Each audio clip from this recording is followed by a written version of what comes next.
Swayam Prabha. Digital India. Educated India.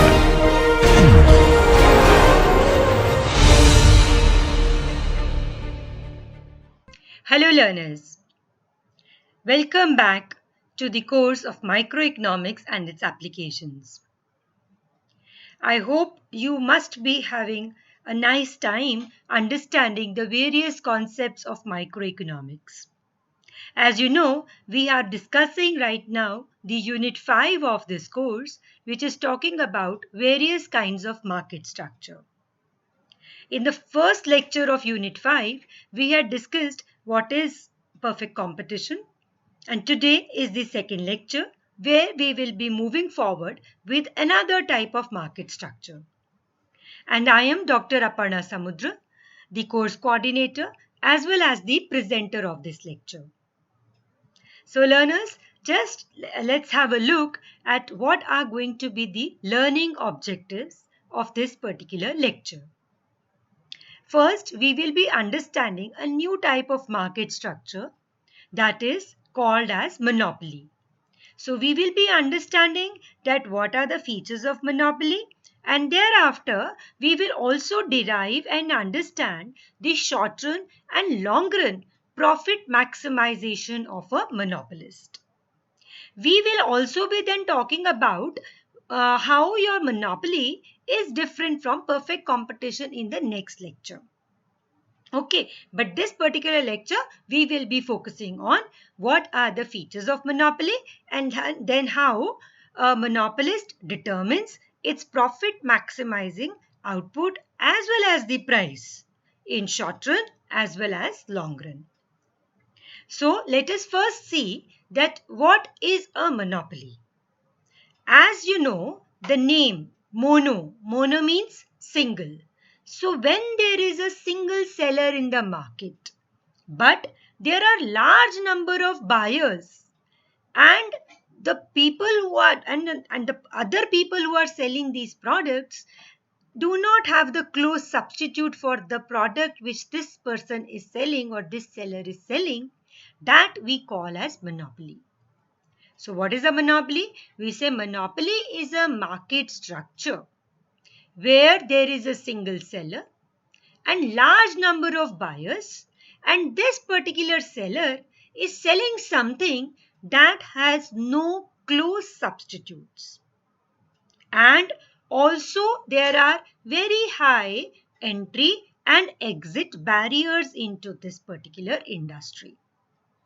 Okay, so first thing that this particular market structure is very different from the one which we had discussed in the previous lecture, that was perfect competition. Right, here there is only a single seller. So this means that this seller is the same, or this firm is the same as the industry because he is the only seller. But there are many people who are buying this product. Right, and also this particular seller is selling something which has no close substitutes. We are not saying that there are no substitutes, we are saying there are no close substitutes, meaning to say that this particular product or the good cannot be easily substituted by another type of a good. Okay, therefore we call it as a monopoly. Also, there are very high entry and exit barriers. That is, it is not very easy to enter this particular industry which is taken care by only one firm. Also, you will be surprised to know that many times, even though he is a single seller, he also may find it difficult to exit or stop doing this business. So let us see the characteristics of this definition. Breaking down this definition, let us see the characteristics. The first, as we have just said, is that there is only one seller. Therefore, the monopolist is a firm as well as the industry by itself, because there is only one person. We have already known that what is the difference between a firm and an industry. Many firms come together to make an industry. Now there is only one firm. This means that the firm is the same as industry. Then As we just said, there are no close substitutes. Can you think of some example of a monopoly in India? Just try to think that what services maybe is a monopoly many times. A good selling, a firm selling a good may be a monopoly. Just think of those examples where there are no close substitutes and there is only one seller. Also, very distinguishing point of monopoly is that this monopolist is a price maker. Remember, when we talked about perfect competition, what did we say? We said that the firms are price takers. That is, whatever price is being set by the market forces of demand and supply, every firm is selling the product at that particular price. So the firms were price takers. Here we are saying the monopolist is a price maker. Why is he a price maker? Because there is only one seller or one producer. Therefore, this particular firm or the producer has complete control over the market price because he is the only seller. The firm is the only seller. Therefore, a monopolist we say is a price maker. Right? So what have we said? A monopoly is a situation where there is only one seller but many buyers. The firm is making something which has no close substitutes. Also, the firm is a price maker. Right? And then there is restriction of entry of new firms. That is, the barriers to entry are very high. It is, even though the firm or the industry may seem to be profitable, but certain barriers are there, certain restrictions are there, because of which new firms, even if they want to, they cannot enter this particular business. Those are called as high restriction of entry of new firms. Now these restrictions of entry of new firms we call as barriers to entry. Right? So barriers to entry are basically any kind of restriction that is preventing other sellers from entering into the market. The sellers want to come, new people want to come and do this business, but certain restrictions are there because of which they cannot enter, or they find it difficult to enter. What can be these barriers? Right? What can be these barriers? These barriers can be control over some strategic raw material. That is the basic raw material which needs to, which is used to produce the final good. There is restriction or there is complete control over the supply of this raw material. Therefore, there is only one firm which is having complete control over raw material. Therefore, only that is the firm which can make the finished good. So, since raw material is not available to the other firms, even if they want to come, they cannot come and do this business. So, that's one. Second, patents and copyrights. What are patents? Patents are some exclusive right to the production of some innovative product. Somebody using their research and development has found some innovative product, developed some innovative product. Therefore, they are given some legal rights that for certain period of time, only that firm or that person who is holding this patent will be able to produce that product. So until unless that limit of that patent goes away, till then only that firm will be manufacturing.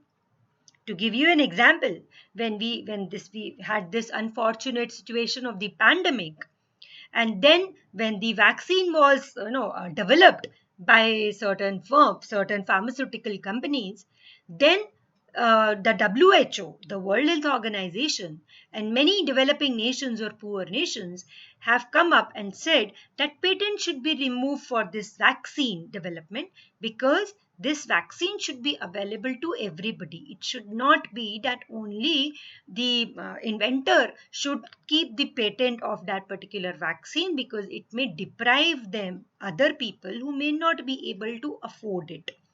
So patent if somebody gets an exclusive right to produce something, then a patent is given. So if a patent is given, no new other firm can produce that particular product. So that creates a monopoly. Similarly, copyright. Copyright is, for example, when you produce some intangible creation. For example, somebody writes a book. There is a composer of a music or a producer of a movie. They take part copyrights that no one else apart from this will be using it or making it without their permission. So that also creates barrier to entry. Then cost of establishing an efficient plant. We have already discussed what are economies of scale. We have said economies of scale lead to fall in average cost. Now, if somebody else wants to enter that market and these economies of scale are achieved at a very high level of output, whereas the market demand does not support that so much very high level of output, then we say a natural monopoly will exist. That is because of the basic uh, feature of the plant. A very high level of output needs to be produced. The demand from the market is not so high. Therefore, that market cannot sustain more than one company. So, therefore, naturally a monopoly gets created. Okay, so that is called as a natural monopoly, and when this happens, then it creates a barrier to the entry of new firm. Then there are certain situations where the government gives the exclusive rights to somebody to sell a certain good or services in a certain area. Certain licenses, certain franchises are given by the government. That is, government gives a license that only this person can do this type of a business in this area of maybe production of any service, production of any good, that is given to them. So that creates a barrier to entry. Anybody who does not have permission or the license from the government cannot do that business. So all these types of barriers to entry are present when we talk about monopoly. Now, this is very unlike your perfect competition, where we saw freedom of entry of new firms into the industry. So that's again a distinguishing feature of monopoly. Okay, now since we have been talking about monopoly and perfect competition, let us see the difference in the demand curves of both the market structures. We have seen that in perfect competition, what happens is that the demand curve is horizontal or perfectly elastic, showing that the firm is a price taker. Whatever it wants to sell, it can sell at this given level of price. And also, average revenue and the marginal revenue for a perfectly competitive firm remain the same. Right? So this is perfect competition. Whereas in monopoly, we see that the demand curve is downward sloping. That is, even though this firm is the single seller in the market, still only if it reduces prices, then it will be able to sell more. So that means that the demand curve is downward sloping, even though this demand curve is generally inelastic. That is, the price elasticity of demand is less than 1. But the demand curve is downward sloping. So if this monopolist raises the price, it will see a fall in the demand of its product. So even though the firm is a price maker, it cannot decide both the price and the output, saying that I will sell at a very high price and also sell the quantity which I want to. Right? So therefore in monopoly, we will see that when we talk about determination of profit maximizing level of output, we will be determining output, as well as we will also see that at that level of output, what should be the price. So that is the difference between perfect competition and monopoly demand curves. In monopoly, your demand curve will be downward sloping and your average revenue will be different from you. So your marginal revenue will be different from your average revenue. So AR curve and MR curve will be two separate curves in monopoly, which was not the case in perfect competition. Okay, let us see whatever I have told you, that AR and MR curves in monopoly are going to be different. P is what? P is average revenue. So this particular table that you see is talking about what are the various prices this, and at that particular level of price, what is the quantity which is being demanded. Right? So this Q and P is giving you a demand schedule. And what is marginal revenue? Marginal revenue is the extra revenue which the firm earns because it is selling one extra unit. So the last column of this table is giving you the marginal revenue. So the change in total revenue because the firm starts selling one more unit. So when you plot this table on a graph, you get something like this. Your demand curve, which is corresponding to the price, is downward sloping, indicating as the price is falling, the demand is rising. So we have plotted this blue is your AR curve or the demand curve. Marginal revenue curve, this if you plot this particular column, then you will see that your marginal revenue is also downward sloping, but it will lie below your AR curve. You can say from the table itself that MR and AR are different. And MR is generally less than AR. Also, your MR may become 0 or it may become negative. So your MR curve is downward sloping, AR curve is also downward sloping, and MR curve will always lie below your AR curve. Your marginal revenue curve will always lie below the average revenue curve. So that's the difference between the AR and MR curves in monopoly and what we saw in perfect competition. Right? Now let us move forward and go back to the situation that how a firm will determine its profit maximizing level of output and price. As we had discussed earlier, whether the firm is in perfect competition, whether it is in monopoly, whether it is in monopolistic competition, the profit maximization conditions for the firm will remain the same. What are the profit maximization condition, learners? Try to recall it. What is the condition?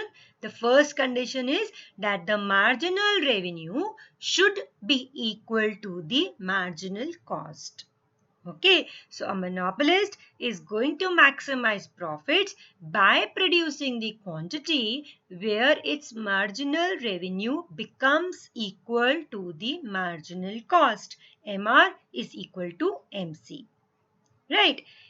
Now, once the firm determines, this monopolist has determined that level of output or quantity where its MR is equal to MC, it will set the highest price that the consumers are willing to pay for that quantity. That is, it has to determine its Q, and using that profit maximizing level of output, it will determine the price at which the consumers are willing to buy that quantity. Right? And how will he find this price? He finds this price from the demand curve or the average revenue curve. Let us see this graphically.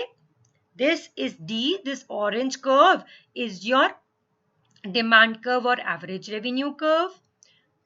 Downward sloping red line is your marginal revenue curve. Let us take for simplicity your marginal cost curve is a linear line, upward sloping. What is the first thing this firm will do in order to understand that what it should produce? It will see that where it does its marginal revenue become equal to the marginal cost. This is the point, right? Where Q is the profit maximizing level of output. So this Q it has determined.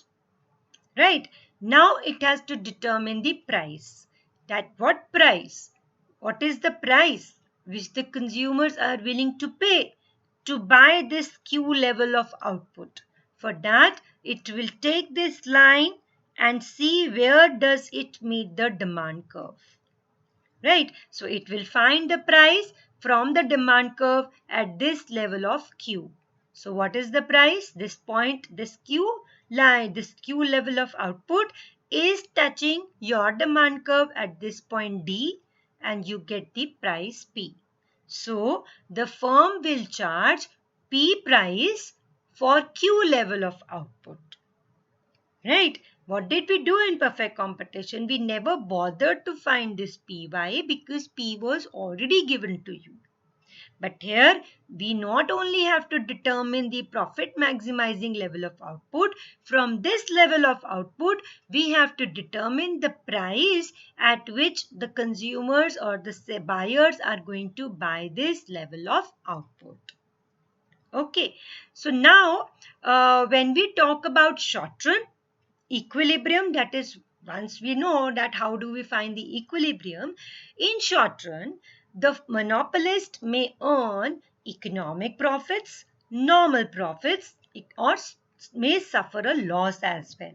So the firm in a monopoly may earn supernormal profits or economic profits, normal profits, or losses. Okay, now what will happen if the firm is suffering loss in short run? If any firm should be saying that if it should shut down if price is less than average variable cost at the output level where MR is equal to MC. We have talked about this in perfect competition. That is, if a firm is unable to recover even its variable cost of production at that price level, it should shut down. But in monopoly, if it finds that its P is less than EVC, generally they do not shut down. Okay, why? Because government does not allow them to shut down. So how does it do? So instead, what the government does, it tries to use the tax revenue to make up for these firms' losses. Okay, so it is not unusual to find that in short run, a monopolist making losses also. Right. So let us see these all three situations of profits and losses in short run. Okay. Now let us take the first situation where the monopoly firm is earning economic profits. Okay. So what have we done? We have taken your demand curve. We have taken your marginal revenue curve. This is your marginal cost curve. Profit maximizing level of output occurs when MR is equal to MC, which is at this point A. Right? What do we do now? We see that at this price A, what is the output it should produce? It should produce OQ star. But what price it has to sell? You will take this OQ line to touch your demand curve and determine the price. So the profit maximizing price at this OQ star, at this particular point A where MR is equal to MC is OQ star of production and OP star of price. Now we have to understand that whether the firm is making economic profits, losses or normal profits. To do that, what do? We get your average cost curve, which is U-shaped, and see where does this average cost curve touch your Q star. That is, if I want to produce Q star, what is my cost of production? What do we see? That we get this shaded area. Your cost of production is less, whereas your revenue is more. Therefore, at this level of output, what is the monopolist earning? The monopolist is earning economic profits or supernormal profit, which is equal to this shaded area.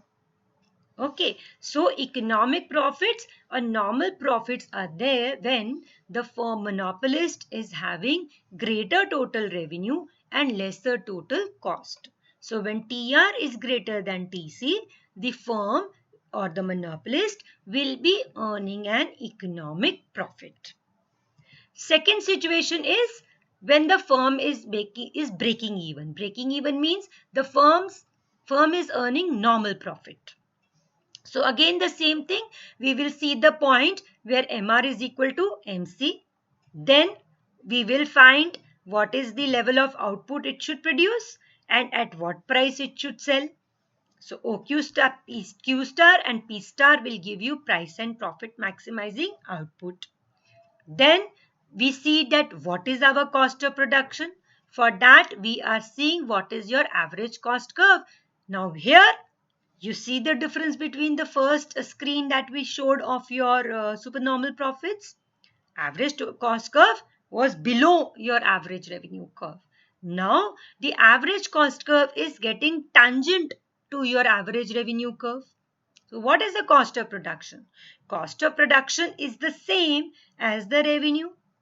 So the firm is earning normal profits or it is breaking even because the total revenue of the firm is equal to the total cost. Now the third situation, this is normal profits. Third situation, when the monopolist may suffer losses. Again, by now I'm sure learners, you must have an idea of how this graphs are being made. I'm very sure about it. So along with me, I request you to make these graphs. So this is your demand curve. Purple line is your marginal revenue curve. MR is equal to MC at the point A. Profit maximizing price and output is at P star and Q star. Your average cost curve, what has happened? It has shifted upwards. It has shifted upwards. Therefore, we see that this shaded portion is your losses because your cost was more and your revenue is less. So, economic losses are being incurred because the total revenue of the firm is less than the total cost. So in short run, what do we see? We see that a monopolist may earn economic profits, normal profits, or it may also incur losses. But what will happen in long run now? Will a firm in long run sustain losses? Or will it make profits or supernormal profits when it is a monopoly? A very important insight which we have seen in the previous lecture, we had talked about that in long run, a perfectly competitive firm cannot earn a economic profit in long run equilibrium. Everybody is in break even. There is no excess profit. So we cannot earn a profit means the firm cannot earn a economic profit. They will all earn a normal profit, that is they are breaking even. But in monopoly, in long run, the firm may even have a economic profit, but to have a loss in long run in monopoly cannot be imagined or comprehended. Okay, now a privately owned monopoly, if it's suffering economic losses in long run, will exit the industry. Why? Because no private individual in long run would like to suffer a loss. It is only if it is a public sector undertaking, because their considerations are more of social welfare rather than profit maximization, they may even keep on operating in losses. But a privately owned enterprise, which is a monopoly, should not find it feasible to be in long run making losses. Okay, now in long run, because there are no fixed cost, we see a long run average total cost curve, right? Which we already seen is made up of many small short run average cost curve representing a particular plant size. So a firm, if it is in a monopoly, we see a situation like this where again the profit maximization conditions remain the same. So your point of intersection of LRMR is long run marginal revenue, LRMC is long run marginal cost. They meet at the point A. At A, Q star is the level of output it is producing and P star is the price it is going to charge. LRAC which is the long run average total cost curve, is below the average revenue curve. Therefore, you see certain profits, supernormal profits having. The monopolist is having supernormal profits. So, whereas in perfect competition, what did we see? That in long run, because there is freedom of entry and exit, there will be no losses, there will be no economic profits. But because in monopoly, there are barriers to entry of new firms, this monopolist can earn supernormal profits also in long run. Okay, so now let us do a quick self-assessment of whatever you have understood till now. Give me the correct answer. Just pick up the right answer. The following are the key features of the monopoly except which of the following, there are all the key features of a monopoly. Diseconomies of scale, no close substitutes, influence over price, and barriers to entry. Out of these four, which is not a feature of monopoly? What should be the answer? The answer is diseconomies of scale, because diseconomies of scale are associated with the shape of the average cost curve. They are not included in the features of a market structure monopoly. Second, monopolist face downward sloping demand curve, are price takers, have no short-run fixed cost, or maximize revenue, not profits. What do monopolists do out of these four? Answer should be face downward sloping demand curve. Okay, so now after this, let us quickly summarize what all we have understood today. We have said monopoly is a firm that is the sole seller in its market. It faces a downward sloping demand curve and marginal revenue curve is below the price, that is AR and MR curves are different. AR lies above, MR lies below. In short run, a monopolist can earn supernormal profits, normal profits, or even loss. But in long run, monopolist will not have losses, particularly if it's a privately owned enterprises. It may earn supernormal profits also, unlike your perfect competition. So that is what we call as a monopolist market structure. A very distinguishing feature of monopoly, or a very unique strategy which a monopolist uses, is called as price discrimination, and that is what we will be doing in the next lecture. Till then, happy learning and stay safe.